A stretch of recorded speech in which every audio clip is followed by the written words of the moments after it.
Viimeisen profeetan elämä.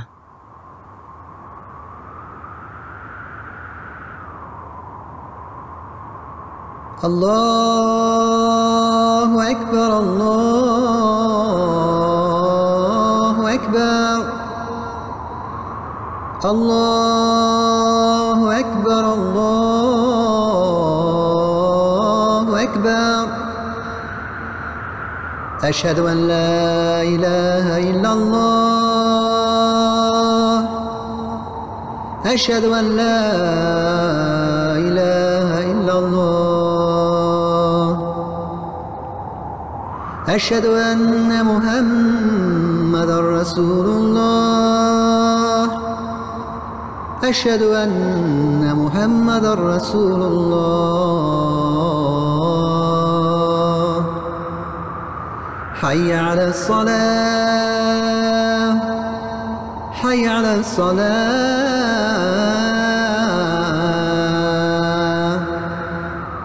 حي على الفلاح. حي على الفلاح.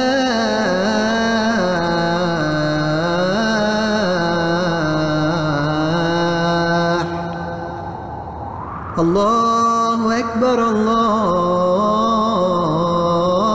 أكبر. لا إله إلا الله.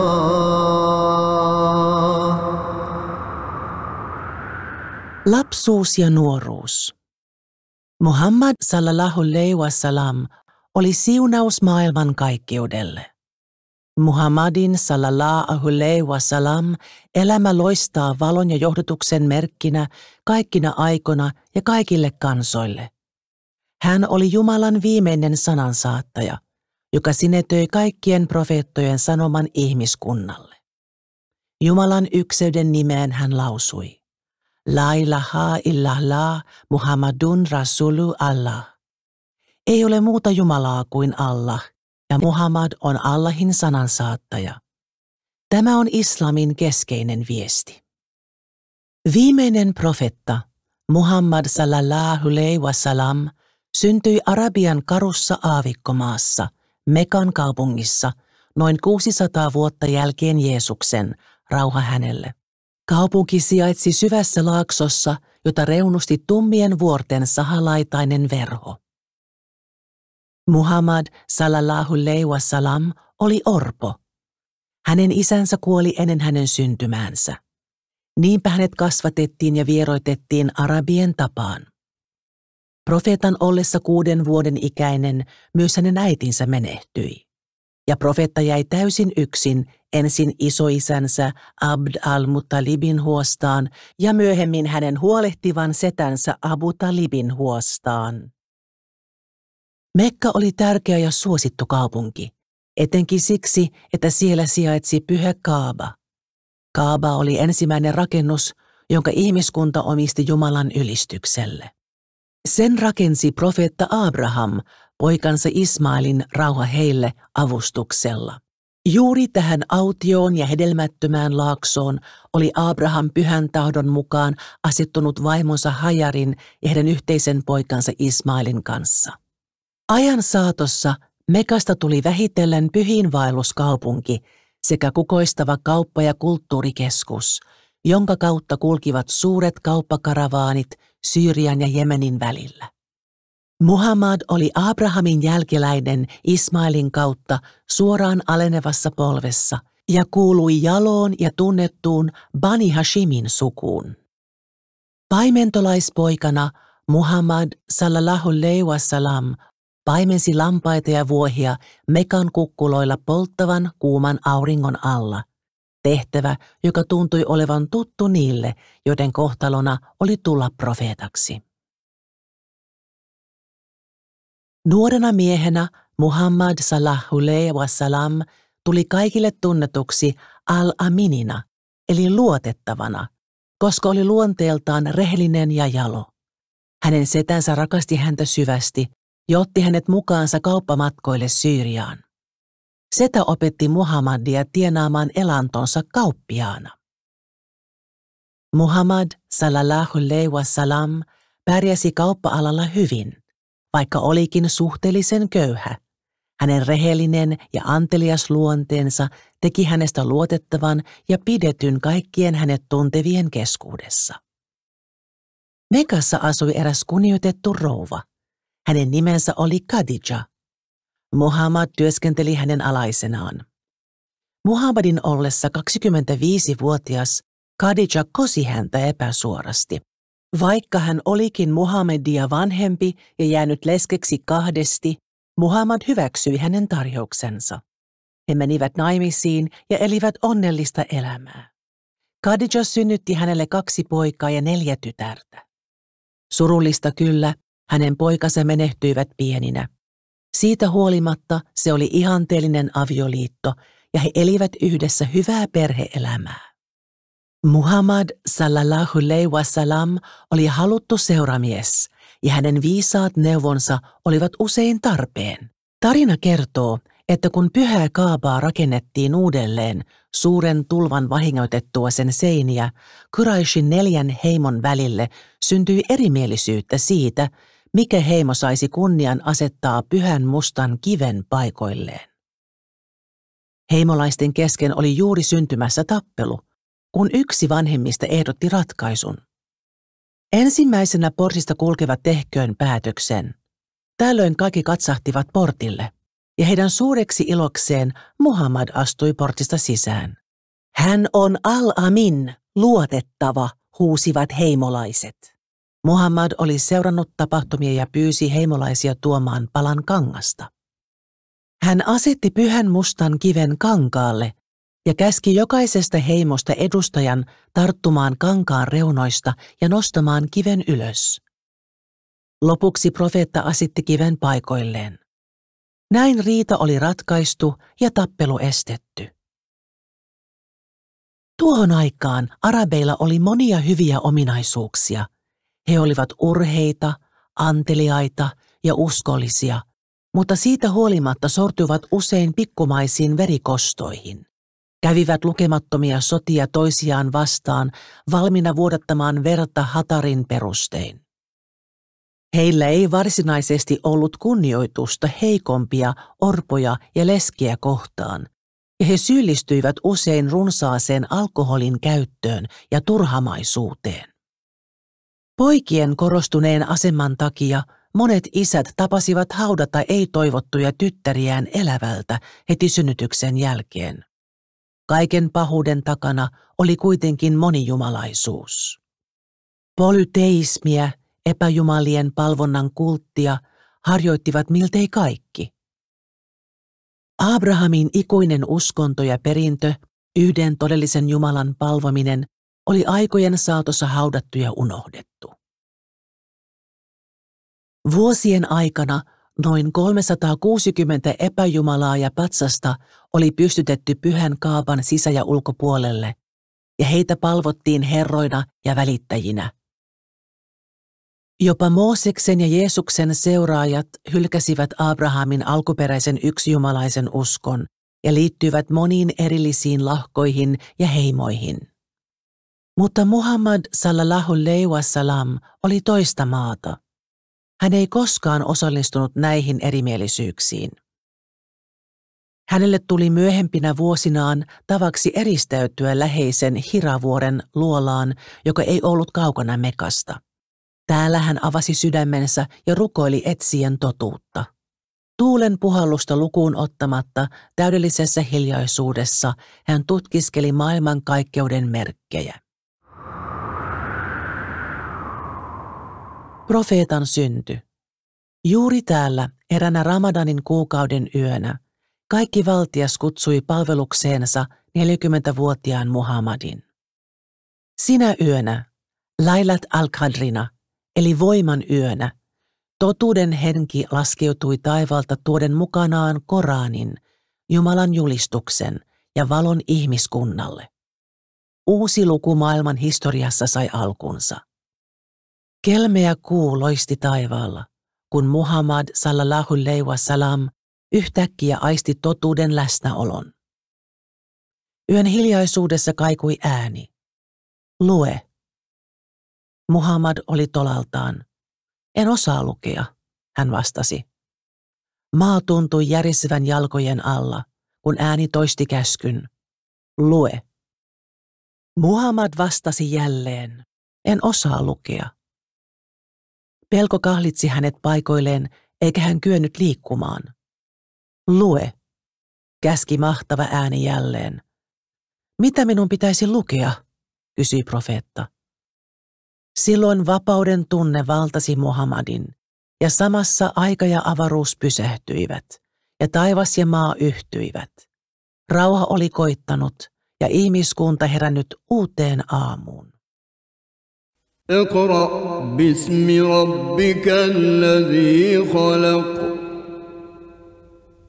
خلق الإنسان من علق اقرأ وربك الأكرم الذي علم بالقلم علم الإنسان ما لم يعلم. Lue, julki Herrasi nimeen, joka on luonut ihmisen hyytyneestä verestä. Lue, sillä Herrasi on ylevin. Hän, joka on opettanut käyttämään kynää, opettanut ihmiselle sen, mistä tämä ei ennen tiennyt. Nämä olivat Koranin 5 ensimmäistä kallisarvoista jaetta. Ääni, jonka Muhammad kuuli, oli uskon ja totuuden hengen ääni, joka kuului viimeiselle Jumalan profeetalle lähetetylle enkeli Gabrielille. Muhammadille osoitettu Jumalan ja maailmojen armon lähettilään tehtävä oli juuri alkanut. Otettuaan vastaan Herransa ensimmäiset sanat Hira-vuorella, Muhammad sallallahu alaihi wasallam kiiruhti alas vuorelta kasvot hikipisaroista kiiltäen, ja hänen sydämensä hakkasi rajusti. Koranin jakeet kaikuivat edelleen hänen sielussaan. Mitä nyt tapahtuisi? Mitä sanoja nämä olivat? Hän juoksi Khadijan luokse ja anoi, suojele minua, suojele minua. Pelkään, että jotain pahaa tapahtuu minulle, sanoi profeetta. Khadija lohdutti profeettaa hellästi. Ei koskaan Allahin taholta, sanoi hänen vaimonsa uskovahvana. Allah ei koskaan väheksyisi sinua. Sinä pidät yllä hyviä suhteita kaikkiin sukulaisiisi, autat köyhiä ja tarvitsevia, palvelet vieraitasi anteliaasti ja autat epäonnekkaita. Jonkun ajan kuluttua Khadija vei profeetan serkkuunsa Varakahan luo, joka oli oppinut munkki ja tunsi Tooran ja Raamatun läpikotaisin. Profeetan kerrottua yön tapahtumista vanha mies vahvisti epäröimättä, että kyseessä täytyi olla arkienkeli Gabrielin, Allahin Moosekselle lähettämän enkelin ilmestyminen. Toivon vain, että olisin vielä nuori ja eläisin ajan, jolloin sinun kansasi on kääntävä sinulle selkänsä, sanoi vanha viisas mies. Hän tiesi, että aikaisemmissa pyhissä kirjoissa ennustettu profeetta oli saapunut. Näin oli saanut alkunsa viimeisen profeetan sallallahu alaihi wasallam kutsu, jonka vaikutus maailmaan oli ikuinen ja joka merkitsisi uuden aikakauden alkua ihmiskunnan tietoisuuden historiassa, nimittäin islamin syntyä. Ensimmäisiä profeettaan uskovia olivat hänen vaimonsa Khadija ja pian sen jälkeen heidän kanssaan asunut Abu Talibin poika Ali, profeetan nuori ja rakastettu serkku. Suurin osa vastusti kutsua voimakkaasti, mutta jotkut avasivat sydämensä auliisti ja ottivat kutsun vastaan. Heihin lukeutuivat muun muassa Muhammadin läheisin ystävä ja seuralainen Abu Bakr sekä profeetan palvelija Zaid. Jonkin ajan kuluttua, Koranin ilmestysten edelleen jatkuessa, profeetta sallallahu alaihi wasallam sai kutsumuksen levittää islamin sanomaa julkisesti ja lukea ääneen jakeet, jotka hänelle oli lähetetty. بسم الله الرحمن الرحيم الحمد لله رب العالمين الرحمن الرحيم مالك يوم الدين إياك نعبد وإياك نستعين اهدنا الصراط المستقيم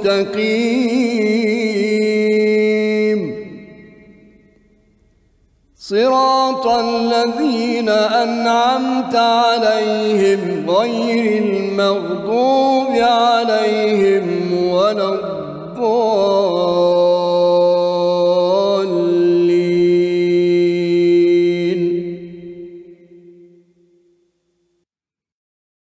Ylistys Jumalalle, maailmojen valtiaalle, armolahjojen antajalle, laupiaalle ohjaajalle ja siunaajalle, jonka hallussa yksin on tilinteon päivä. Sinua ainoata palvelemme, sinua huudamme avuksi.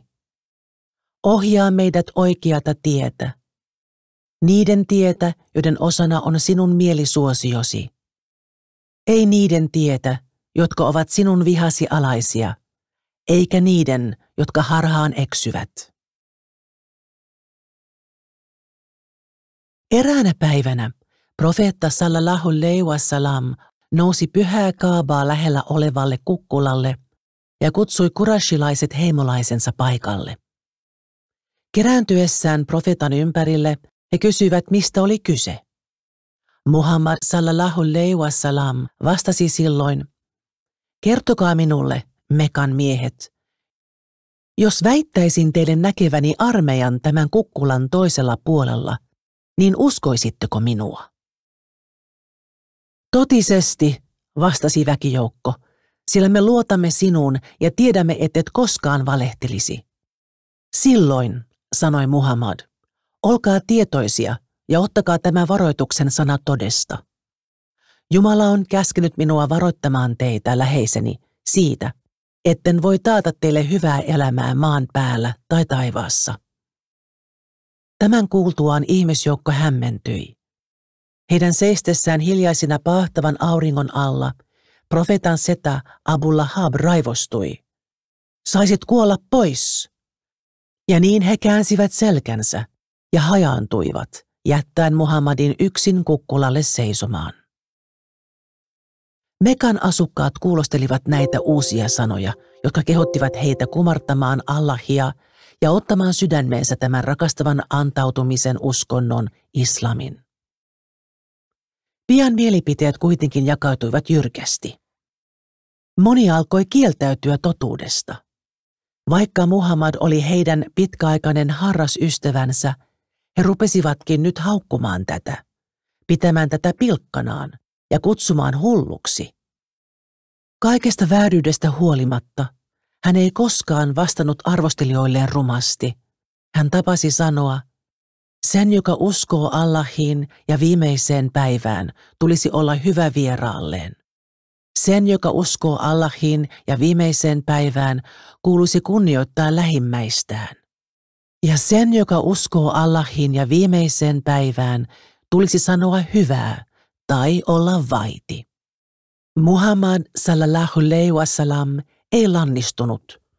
Hän jatkoi kärsivällisesti kotikaupunkinsa väen kutsumista uudesta islamin uskosta kuulemaan, todistamaan, ettei ole muuta palvonnan arvoista Jumalaa kuin Allah ja että hän, Muhammad, oli Allahin lähettiläs ja sanansaattaja. Mitä voimallisemmin Muhammad kutsui väkeään antautumaan yhdelle ainoalle Jumalalle, sitä vihaisemmiksi heimopäälliköt tulivat. Mitä, he sanoivat, onko hän tehnyt kaikista jumalistamme yhden Jumalan? Tämä on totisesti kummallinen asia. He olivat ymmällään, mutta eniten heitä hämmästytti se tosiasia, että nämä ihmeelliset uudet sanat, Koranin katkelmat, olivat tulleet lukutaidottomalle henkilölle. Koskaan ei Muhammad ollut oppinut lukemaan tai kirjoittamaan. Nämä olivat taitoja, joita siihen aikaan oli vain harvoilla arabeilla. Miten olivat siis nämä kauneudessaan ja selkeydessään verrattomat sanat voineet tulla hänelle? Qul huwallahu ahad, Allahus samad, lam yalid wa lam yulad wa lam yakul lahu kufuwan ahad. Sano, hän, Jumala on yksi, ainoa Jumala, kaikkivaltias. Hän ei ole toista synnyttänyt, eikä ole toisesta syntynyt. Ketään ei ole hänen vertaistaan. Suuttumus kasvoi Mekan vaikutusvaltaisimman heimon Quraishin päälliköiden keskuudessa. Eräässä heimokokouksessa he päättivät ehdottaa profeetan sedälle ja huoltaja Abu Talibille, että nämä estäisivät profeetan vetoamasta ihmisiin, jotta nämä hylkäisivät tapansa ja esi-isiensä uskonnon. Tämän kuullessaan Muhammad sallallahu alaihi wasallam liikuttui setää kohtaan tuntemaansa rakkauden ja kiintymyksen vuoksi. Hänen vastauksensa oli kuitenkin rauhallinen ja selvä. Allahin kautta, vaikka he laittaisivat auringon oikeaan käteeni ja kuun vasempaan, en luovu tästä kutsumuksestani ennen kuin Allah tekee siitä voittoisan tai kuolen sen vuoksi. Vähitellen muslimien määrä islamin rakastetun profetan sallallahu alaihi wasallam johdatuksessa kuitenkin kasvoi. Tämä ensimmäinen muslimien yhteisö otti omakseen yhteisen oikeamielisyyden ja nöyrtymisen tien. Heidän rakkautensa totuutta kohtaan toi valoa silloisen pakanan uskoiseen yhteiskuntaan. He vieroksuivat maallista elämäntapaa ikuisen valon ja viisauden tavoittelun nimissä. Sille, ken seuraa tiedon etsinnän polkua, sanoi profeetta, tekee Allah paratiisin johtavasta tiestä helpon. Muslimit joutuivat vainojen kohteeksi alusta lähtien. Eniten kärsivät köyhät, jotka olivat vailla minkäänlaista asemaa. Heille naurettiin ja heitä pilkattiin, mutta kun pilkka ei tehonnut, epäuskovat turvautuivat väkivaltaan ja kidutukseen. He heittelivät uskovaisten päälle kiviä ja maaperän tomua. Noin 100 muslimia joutui poistumaan Mekasta ja jättämään kotinsa etsien turvapaikkaa läheisestä Abesinian kristitystä maasta. Vainot kaupunkiin jääneitä kohtaan yltyivät entisestään. Abesinialaisorja Bilal, joka oli ottanut vastaan islamin uskon, pakotettiin makaamaan selällään polttavassa hiekassa, ja hänen rintakehälleen asetettiin painavia kiviä. Missä Jumalasi on nyt, pilkkasivat epäuskovat, mutta ei mikään kidutuksen määrä pystynyt horjuttamaan hänen uskoaan. Uskovat eivät koskaan luovu islamista.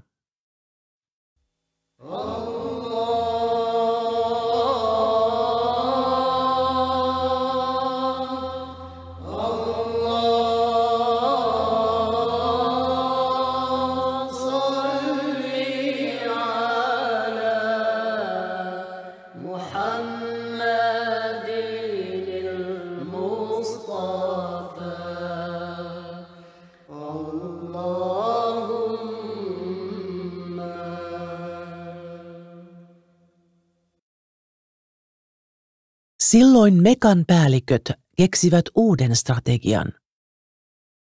Profeetta ja hänen seuraajansa pakotettiin asumaan kaupungissa suljetulla alueella. Ruokatoimitukset alueelle estettiin, ja muslimit joutuivat kärsimään pitkiä kiduttavia jaksoja vailla ruokaa ja juomaa. Heitä pidettiin nälässä päivien, jopa viikkojen ajan.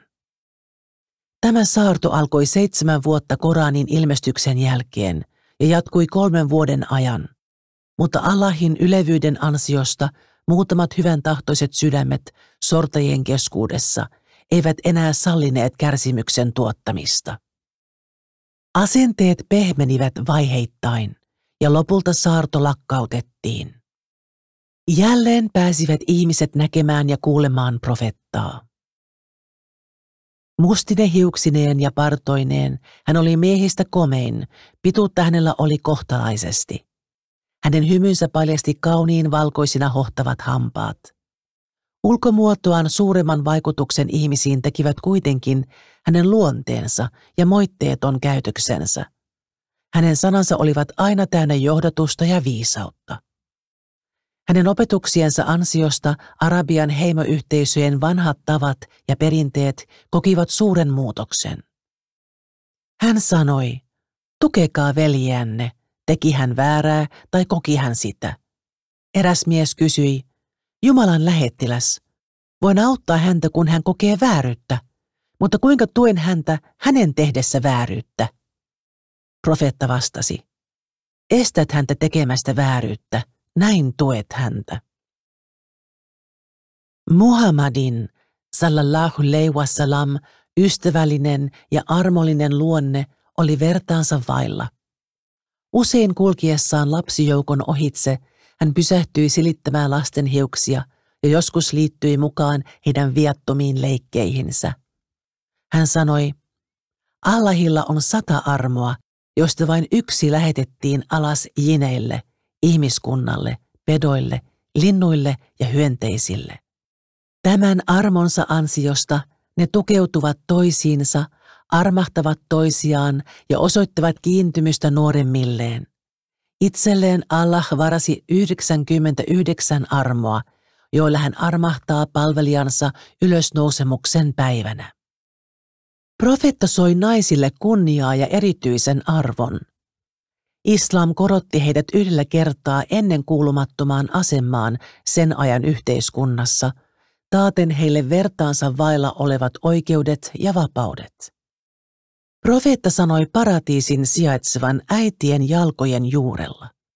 Suurin osa kansasta kuitenkin pysyi tietämättömyyden polulla ja jatkoi profeetan vastustamista. Tehtävänsä 10. vuotena Muhammad sallallahu alaihi wasallam koki elämänsä suurimman surun.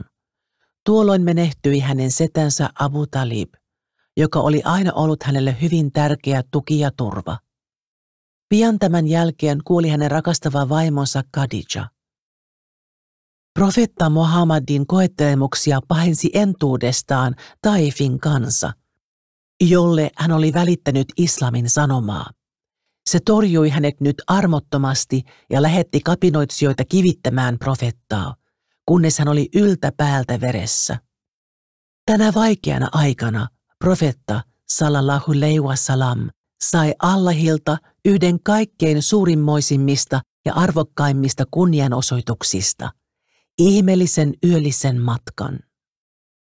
Juuri sinä iltana enkeli Gabriel ilmestyi Muhammedille, sallallahu alaihi wasallam, herättäen hänet unestaan. Gabriel kehotti häntä nousemaan häikäisevän valkoisen luomuksen Al-Buraken kyytiin. Ja samassa silmänräpäyksessä oli Muhammad siirtynyt Al-Masjid al-Aqsaan, kaukaiseen rukouspaikkaan, joka sijaitsi Jerusalemissa. Siinä siunatussa paikassa keskellä Jerusalemia Muhammad sallallahu alaihi wasallam tapasi aikaisemmat profeetat, jotka kokoontuivat rukoilemaan Muhammadin johdolla. Sieltä Gabriel vei hänet edelleen mukanaan, ja he nousivat 7 taivaan läpi, todistakseen maailman kaikkeuden ihmeellisempiä mysteerejä ja Allahin mahtavimpia merkkejä. Perimätiedon mukaan profetta kertoi näin. Astuessani ensimmäiseen taivaaseen näin istuvan miehen, jonka ohitse vaelsi miesten ja naisten henkiä. Oikealle puolelle hän hymyili sanoen, hyvä henki hyvästä ruumiista. Vasemmalle katsoessaan hän kurtisti kulmiaan ja sanoi, paha henki pahasta ruumiista. Minä kysyin, kuka on tämä mies, oi Gabriel? Gabriel vastasi, tämä on Aatami, ja hänen ohitseen kulkevat henget kuuluvat hänen jälkeläisilleen. Oikealle menevät pääsevät paratiisiin, ja vasemmalle joutuvat kadotukseen.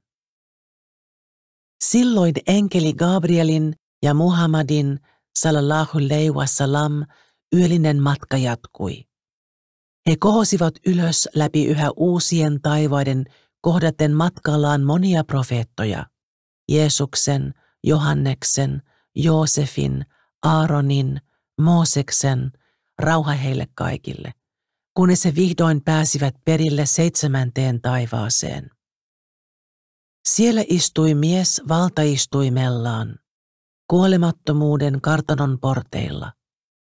Koskaan en ole nähnyt miestä, jossa on niin paljon omaa näköäni, sanoi profeetta, sallallahu alaihi wasallam. Hän oli isäni Abraham. Tämän jälkeen Gabriel ilmestyi profeetalle, sallallahu alaihi wasallam, kaikessa enkelimäisessä valossaan ja loistossaan. Lootospuu.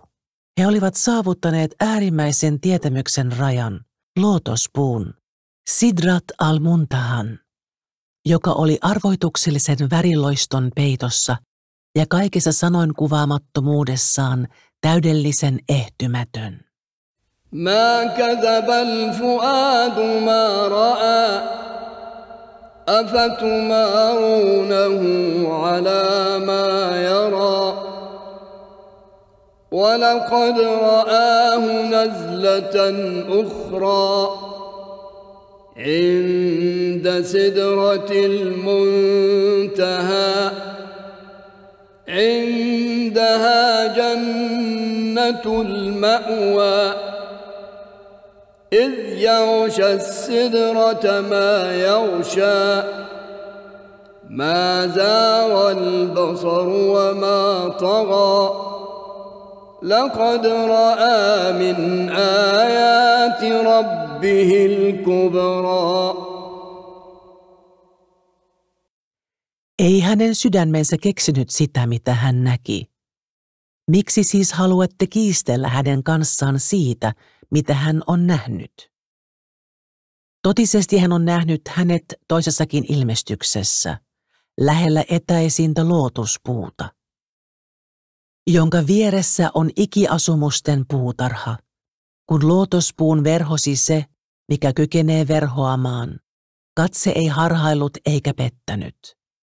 Totisesti hän näki suurimman herransa tunnusmerkeistä. Muutto.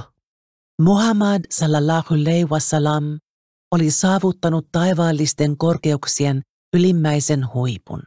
Tänä hengen ja ruumiin ylentävänä ihmeellisenä yönä profeetta vastaanotti Allahilta islamin jaloista pilareista toisen, 5 päivittäistä rukousta, joita ei ollut annettu yhdellekään profeetalle häntä ennen.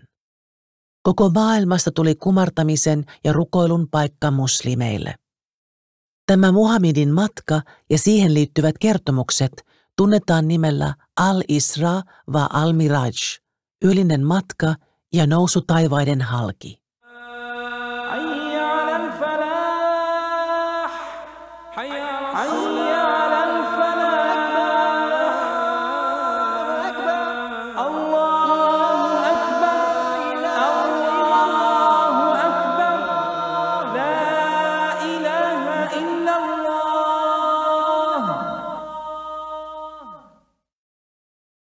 Kun Muhammad oli palannut matkaltaan, iloitsivat epäuskovat tilaisuudesta pilkata häntä yhä ilkeämmin kuultuaan tästä ihmeellisestä matkasta. He kutsuivat häntä hulluksi, ennustajaksi, runoilijaksi ja vielä valehtelijaksi. Vainot yltyivät yltymistään ja elämästä tuli sietämätöntä profeetalle ja hänen seuraajilleen. He olivat jatkuvassa vaarassa, joten he alkoivat kaikessa hiljaisuudessa valmistella lähtöä Mekasta. Joukko islamiin kääntyneitä, noin 400 kilometrin päässä Mekasta sijaitsevan Yatribin asukkaita tarjosi kotinsa heille turvapaikaksi ja toivotti kaikki muslimit tervetulleeksi kaupunkiin. Etenkin profeetta oli tervetullut heidän kaupunkiinsa tuomaan rauhaa heimoerimielisyyksiin ja levottomuuksiin, jotka koettelivat kaupunkia. Muutto. Profeetta sallallahu alaihi wasallam otti vastaan tarjotun turvapaikan. Tämä on se tapahtuma, jota alettiin tuntea hijrana, muuttona. Tästä islamilaisen valtion synnystä tuli islamin historian käännekohta ja islamilaisen ajanlaskun alku. Näin Yatrib sai nimekseen Madinat al-Nabi, profeetan kaupunki.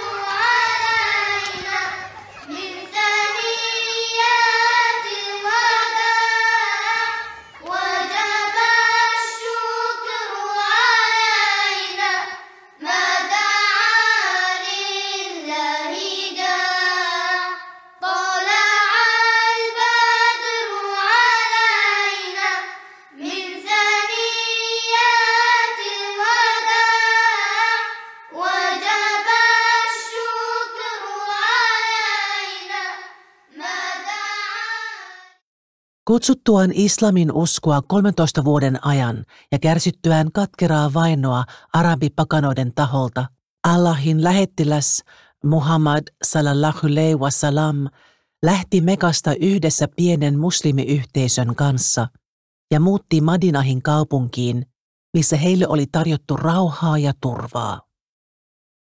Näin alkoi toinen merkittävä vaihe profeetan sallallahu alaihi wasallam tehtävässä ja elämässä.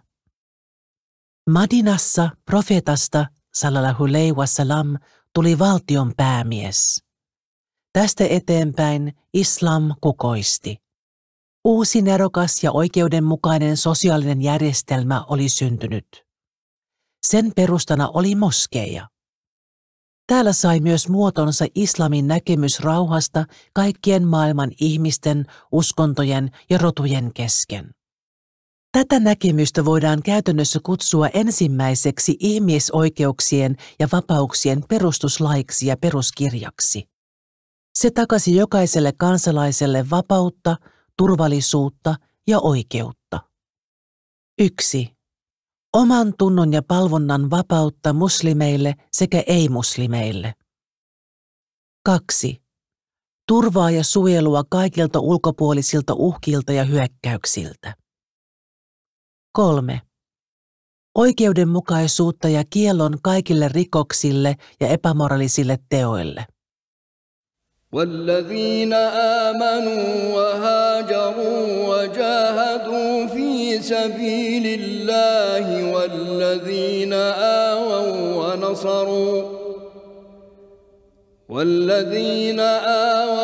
ونصروا أولئك هم المؤمنون حقا لهم مغفرة ورزق كريم. Ne, jotka uskovat ja ovat lähteneet kodeistaan liikkeelle sekä taistelleet Jumalan retkellä, ja ne, jotka ovat antaneet heille suojaa ja apua, ovat totisesti oikeauskoisia. Heidän palkkansa on armo ja heidän osansa ihana. Hyväntekeväisyys oli yksi tämän uuden yhteiskunnan perusperiaate. Ahneudesta ja itsekkyydestä tuli vieraita käsitteitä, ja niiden tilalle tulivat myötätunto ja huolenpito kaikkia eläviä asioita kohtaan. Profeetta sallallahu alaihi wasallam sanoi, oikeuden aikaansaaminen kahden ihmisen välillä on hyväntekeväisyyttä. Miehen auttaminen ratsulleen on hyväntekeväisyyttä. Kysyjälle lempeästi vastaaminen on hyväntekeväisyyttä. Haitan poistaminen ihmisten tieltä, kuten piikkikasvien ja kivien, on hyväntekeväisyyttä. Ja hymyily veljellesi on hyväntekeväisyyttä. Kerran Muhammadin sallallahu alaihi wasallam luokse tuli mies kerjäämään lampaita. Niitä oli suuri joukko märehtimässä laaksossa, joten profetta käski antaa kaikki lampaat hänelle. Kun mies palasi kylänsä, hän sanoi, oi kansa, ottakaa vastaan islam, sillä Allahin kautta Muhammad antaa niin paljon, ettei hän pelkää köyhyyttä.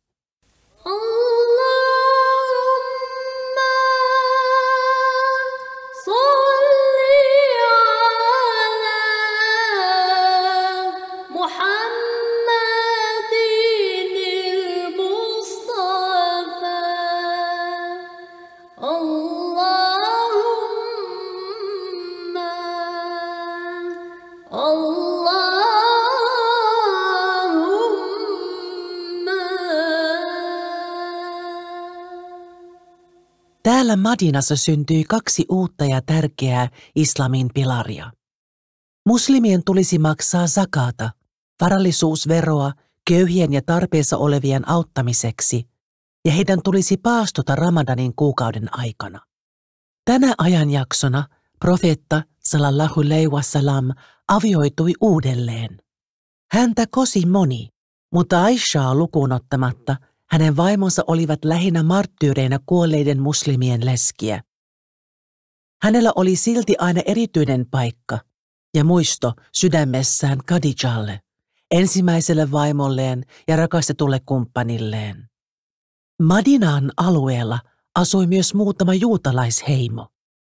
Muslimit kokivat jo valmiiksi yhteenkuuluvuutta näitä kirjan kansalaisia kohtaan, sillä profeetan tulo oli ennustettu Toorassa. Jumala sanoi Moosekselle: profeetan minä olen herättävä heille heidän veljensä keskuudesta, sinun kaltaisesi, ja minä panen sanani hänen suuhunsa, ja hän puhuu heille kaikki, mitä minä käsken hänen puhua. Ketkä olivat vanhassa testamentissa Israelin poikien veljiä, jos Ismailin pojat eivät olleet? Kuka muu olisi voinut olla profeetta Mooseksen lailla? Kuka muu kuin profeetta Muhammad sallallahu alaihi wasallam muistuttaisi tätä profeettaa eniten? Tämä Jeesuksen sanojen mukainen profeetia kävi myös toteen. Kuitenkin minä sanon teille totuuden. Teille on hyväksi, että minä menen pois. Sillä ellen minä mene pois, ei puolustaja tule teidän tykönne. Mutta jos minä menen, niin minä hänet teille lähetän. Mutta kun hän tulee, totuuden henki, johdattaa hän teidät kaikkeen totuuteen. Sillä se, mitä hän puhuu, ei ole hänestä itsestään, vaan minkä hän kuulee, sen hän puhuu. Tähän asti muslimit olivat rukoilleet samaan suuntaan kuin kirjan kansa, Jerusalemin pyhän kaupungin suuntaan. Uskovaisia käskettiin nyt rukoillessaan kääntämään kasvonsa Mekan pyhän moskeejaa Kaabaa päin. Tämä historiallinen muutos rukoussuunnassa symbolisoi kunnianosoitusta ja erityisen aseman myöntämistä tälle uudelle muslimikansalle. Muslimien palatessa Abrahamin alkuperäiseen uskoon kääntyi myös heidän rukoussuuntansa hänen pystyttämäänsä ensimmäisen Jumalan temppelin suuntaan. Kirjan kansan ohella myös mekkalaispäälliköt olivat tästä harmissaan. He päättivät yrittää syrjäyttää uuden muslimiyhteisön ja juonittelivat hyökkäystä Madinahan. Viimeinkin nyt, vuosien vainon ja kidutuksen jälkeen, antoi Allah muslimeille luvan puolustautua. أذن للذين يقاتلون بأنهم ظلموا وإن الله على نصرهم لقدير. Niille on annettu lupa taistella, joita vastaan on aloitettu sota, sillä heille on tehty vääryyttä, ja Jumala kyllä kykenee heitä auttamaan. Näin sai alkunsa Badrin taistelu 2 vuotta hijraan jälkeen, Ramadanin kuukautena. Mekkalaisarmeija hyökkäsi 1000 miehen voimin, ja heillä oli 3-kertainen miesylivoima. Allahin tahdon avulla lopputuloksena oli kuitenkin loistava voitto muslimeille. Muutama muslimivainoja johtanut mekkalaispäällikkö sai surmansa. Toisia otettiin vangeiksi ja heistä saatiin lunnaita. Ensimmäistä kertaa historiassa sotavankeja ruokittiin, kohdeltiin inhimillisesti ja majoitettiin samalla tavalla kuin vangitsijoitakin. Tämä taistelu oli käännekohta. Uskovaisten voima ja urheus järkytti mekkalaisia ja heidän liittolaisiaan, mutta he kuitenkin jatkoivat pyrkimyksiään tuhota islamin uskonto. Taistelu taistelulta muslimit todistivat kykynsä torjua kaikki hyökkäykset. Uskovaisten täpärää perääntymistä Uhudin taistelussa seuranneena vuotena Quraishin suunnitteli hyökkäystä, jolla muslimit saataisiin tuhottua lopullisesti. He juonittelivat tiettyjen beduiini- ja juutalaisheimojen sekä Madinah-tekopyhien kanssa. Hijrahan 5. vuotena he marssivat 10 000 miehen voimin Madinahaan. Muslimit olivat kuitenkin valmistautuneet.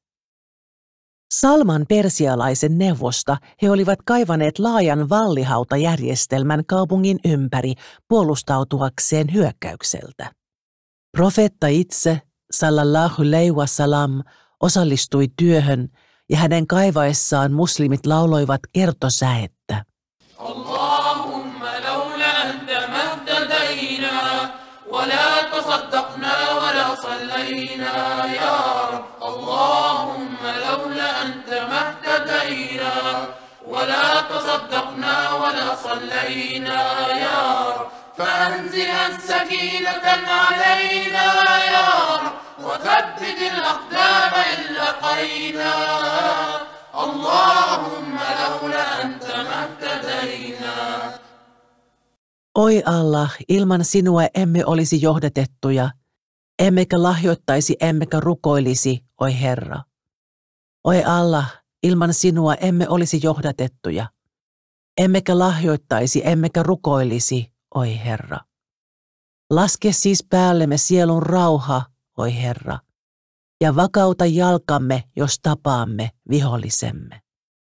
Oi Allah, ilman sinua emme olisi johdatettuja. Kuukauden pituisen epäonnistuneen piirityksen jälkeen pakanoiden armeijan kärsivällisyys alkoi rakoilla. Liittoutuneiden ei-muslimien välillä alkoi luottamuspula vähitellen levitä. Riideltyään keskenään ja kärsittyään rankoista sääolosuhteista, he viimein pakkasivat telttaansa ja perääntyivät. Tämä oli suuri voitto islamille. Madina ei ollut tämän jälkeen koskaan hyökkäyksen kohteena. Seuraavana vuonna, 6. vuonna Hijrahin jälkeen, mekkalaisten ja profeetan sallallahu alaihi wasallam välille solmittiin välirauha. Vaikka ehdot olivat raskaita Quraishin kannalta, tämä oli seuraava voitto islamille. Hudaybiyah-sopimus. Sitä seuraava rauhan ajanjakso antoi monille ei-muslimeille mahdollisuuden nähdä islamin elämäntavan siunauksen. Sen seurauksena hyvin monet mekkalaisheimot kääntyivät islamiin. Eräänä päivänä Allahin lähettilään luokse saapui kauempaa mies kysyäkseen islamista. Profetta sallallahu alaihi wasallam sanoi, sinun täytyy lukea 5 rukousta yhtä päivää ja yötä kohden. Mies kysyi, onko muuta rukoukseen liittyvää?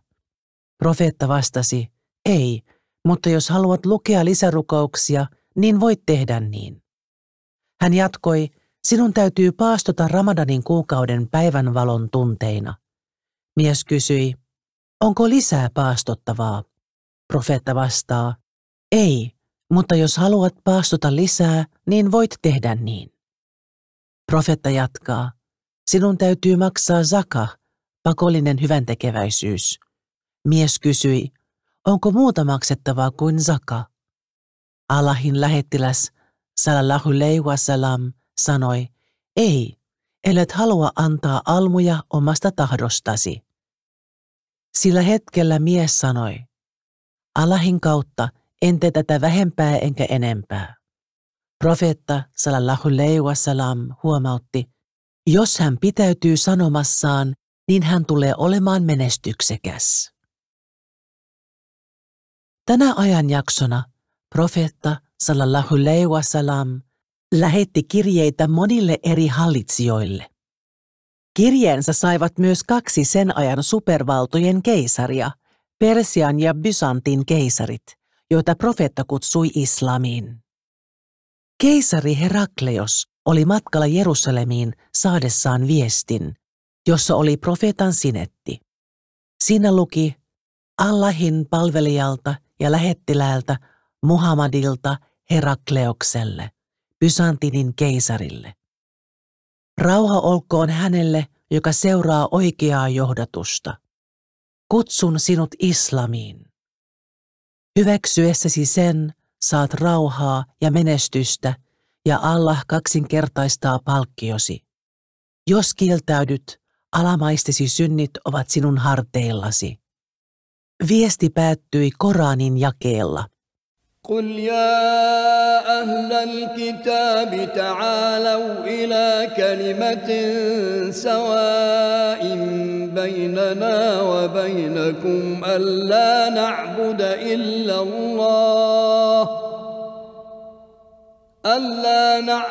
إلا الله ولا نشرك به شيئا ولا يتخذ بعضنا بعضا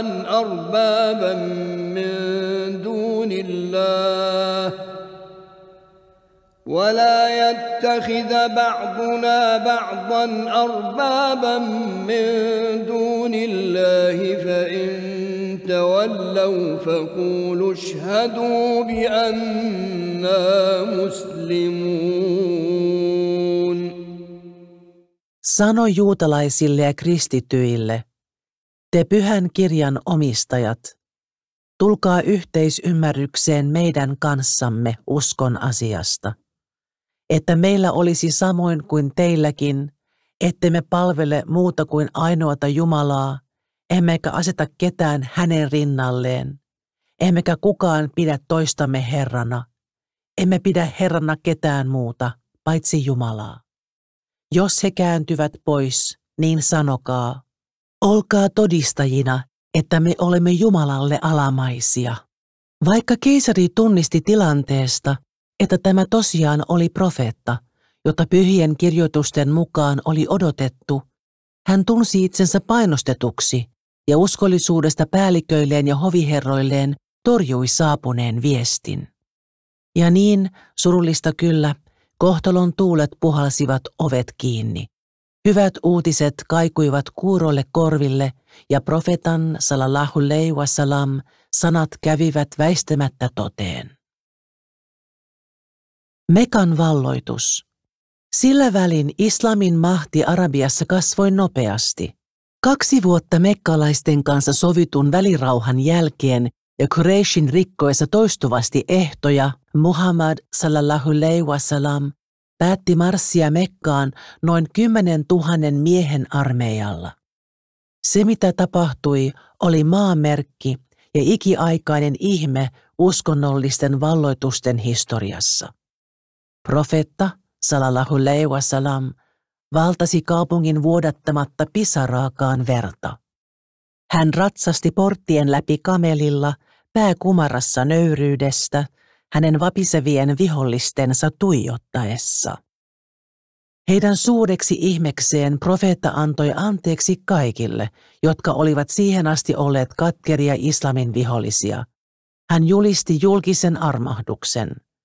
Tämä oli voiton päivä, ja viimeinen vaihe profeetan elämässä oli alkamassa. La ilaha illallah, la ilaha illallah, Muhammad Rasulullah alayhi salatullah.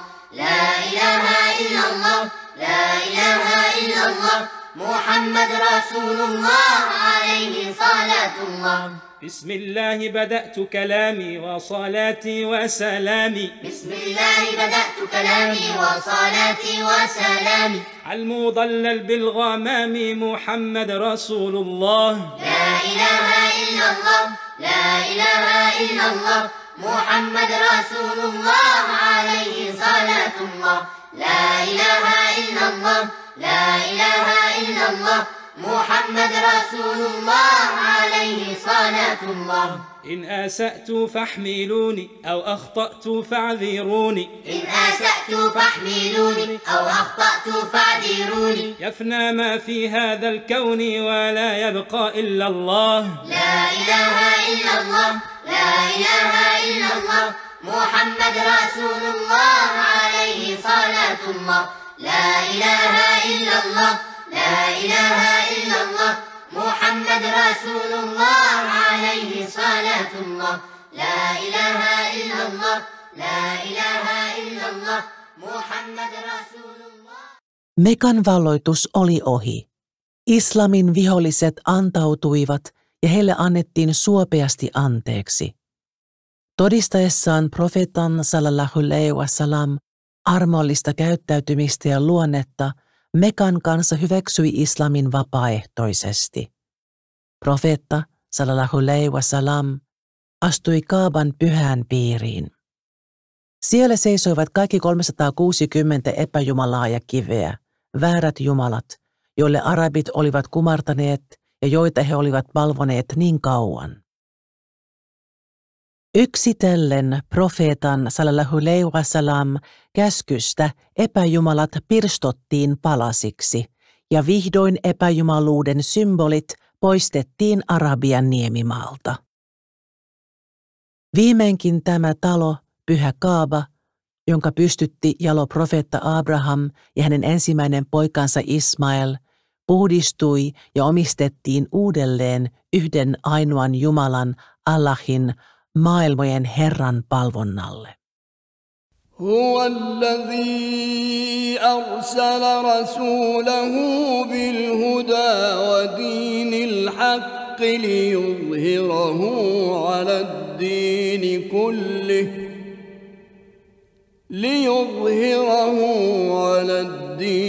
كله ولو كره المشركون. Hän on lähettänyt sananjulistajansa tuomaan opastuksen ja totuuden uskonnon, jotta hän saattaisi sen voittoon kaikkien muiden uskontojen rinnalla, vaikka monijumalaiset ovatkin sitä vastaan. Oli kulunut 21 vuotta siitä, kun Koranin ilmestys alkoi ja kun profeetta sallallahu alaihi wasallam oli alkanut kehottaa ihmiskuntaa tunnustamaan ainoan kaiken ylitsekäyvän Jumalan olemassaolon. Nyt Muhammadin tehtävä oli lähenemässä loppuaan. Hän pysyi Madinassa, josta tuli käytännössä uuden muslimimaailman pääkaupunki. Kaikkialla Arabiassa valtuuskunnat alkoivat ottaa vastaan islamin profeetalta sallallahu alaihi wasallam. Tämän lisäksi hän lähetti uskovaisten joukkoja lukuisiin maakuntiin ja maihin kutsumaan ihmisiä islamiin. Vaikka koko Arabia ja sitä ympäröivät alueet olivat Muhammadin alaisia, tämä jatkoi elämäänsä Allahin vaatimattomana palvelijana. Hän paikkasi itse sandaalinsa, ompeli itse vaatteensa ja palveli perhettään kuin kuka tahansa tavallinen mies. 7. vuosisatana, 10 vuotta Hijrahin jälkeen, profeetan elämä maan päällä lähestyi loppuaan. Tänä vuonna hän suoritti hajjin, eli pyhiin vaelluksen, islamin 5. ja viimeisen pilarin. Polttavan auringon alla, Arafatin tasongoilla, profeetta Muhammad sallallahu alaihi wasallam lausui viimeisen saarnansa.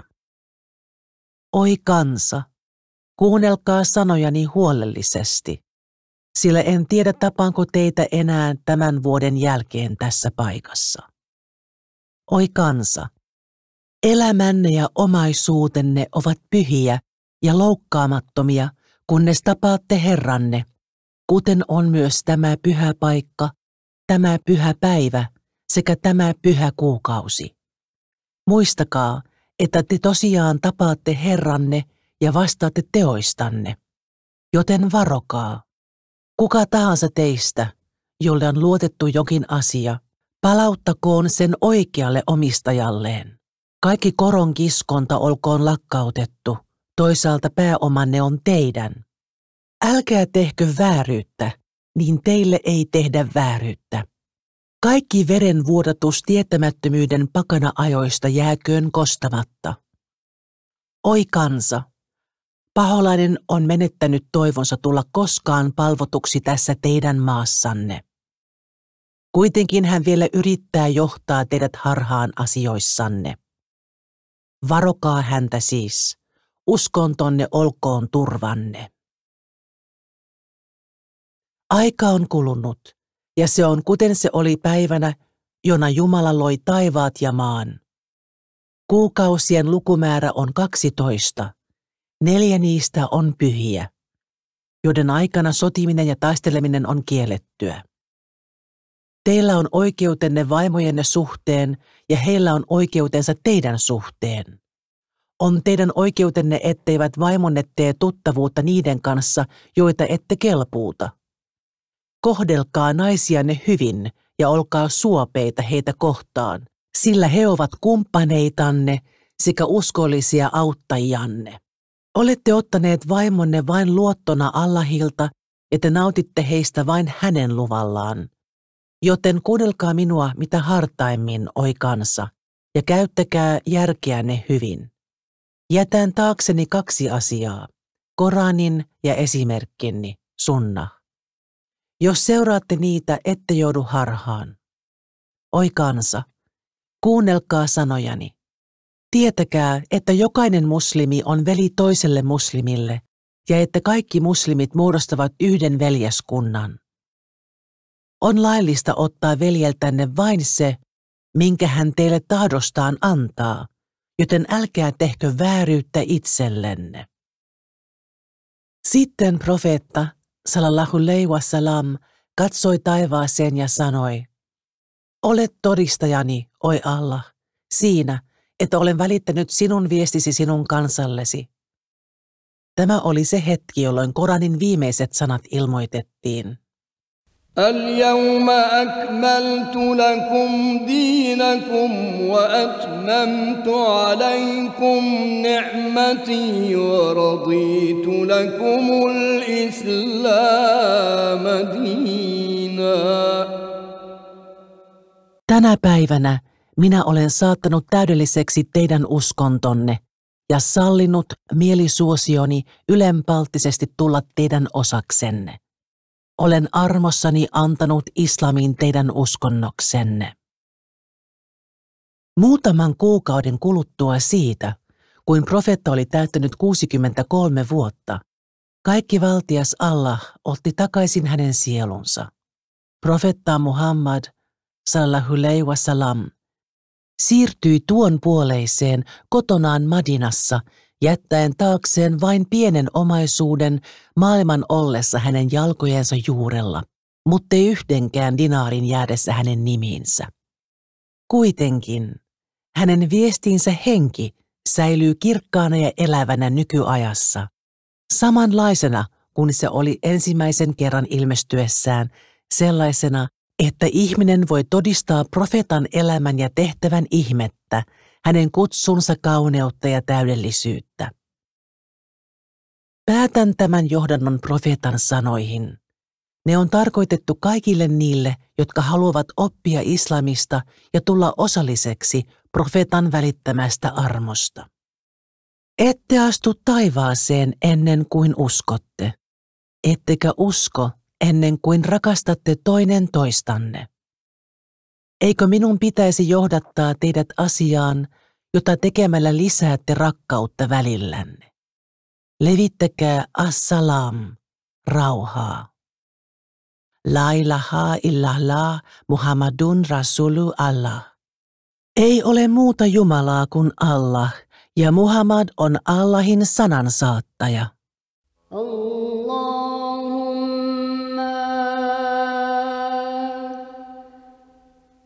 Salli ala Muhammadin al-Mustafa. Allahumma salli ala Muhammadin al-Mustafa.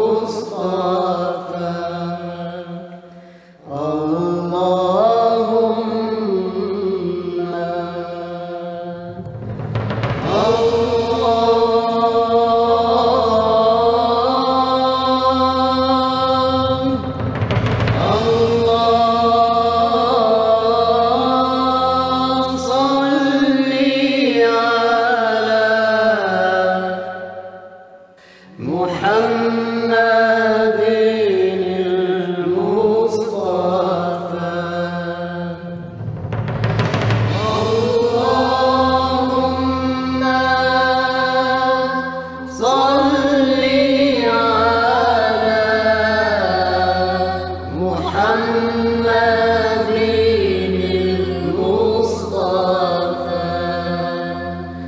اللهم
ربنا إننا سمعنا مناديا ينادي للإيمان أن آمنوا بربكم فآمنا ربنا فاغفر لنا ذنوبنا وكفر عنا سيئاتنا وتوفنا مع الأبرار.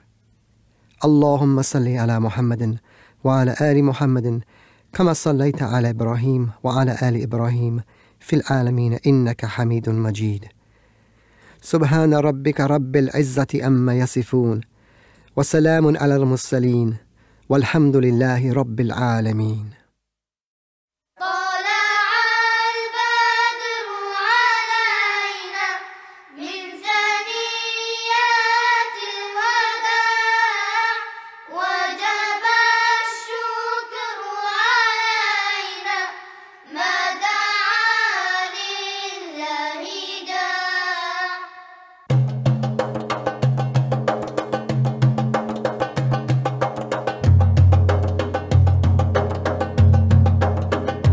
طلع البدر علينا من ثنيات الوداع وجب الشكر علينا ما دعا لله داع.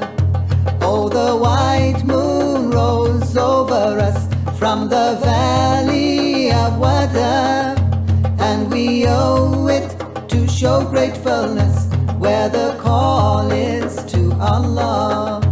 طلع البدر علينا من ثنيات الوداع وجب الشكر علينا ما دعا لله داع. رسول الله حبيب الله نبي الله شفيع الله. رسول الله حبيب الله نبي الله شفيع الله. صلى الله على محمد صلى الله عليه وسلم. صلى الله على محمد صلى الله عليه وسلم. أيها المبعوث فينا جئت بالأمر المطاع جئت شرفت المدينة مرحبا يا خير دار. أيها المبعوث فينا جئت بالأمر المطاع جئت شرفت المدينة مرحبا يا خير دار. أيها المبعوث فينا جئت بالأمر المطاع جئت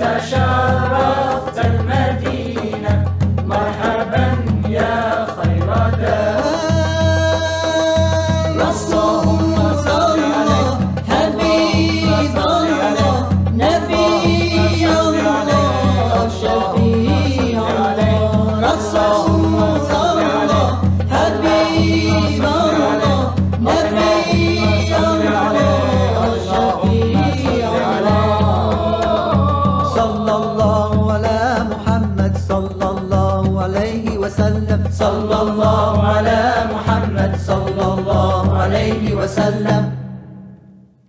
Oh, you who were raised amongst us, coming with a word to be obeyed, you have brought to this city nobleness.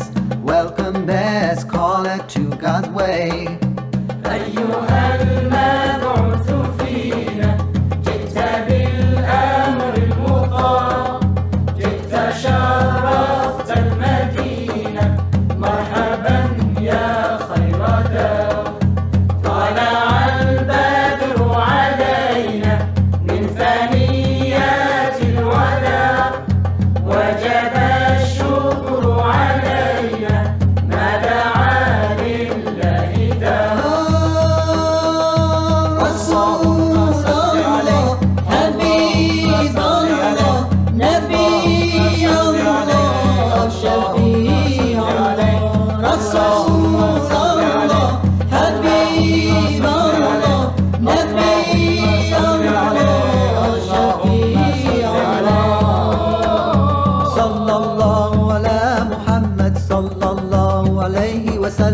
صلى الله على محمد صلى الله عليه وسلم. تعالى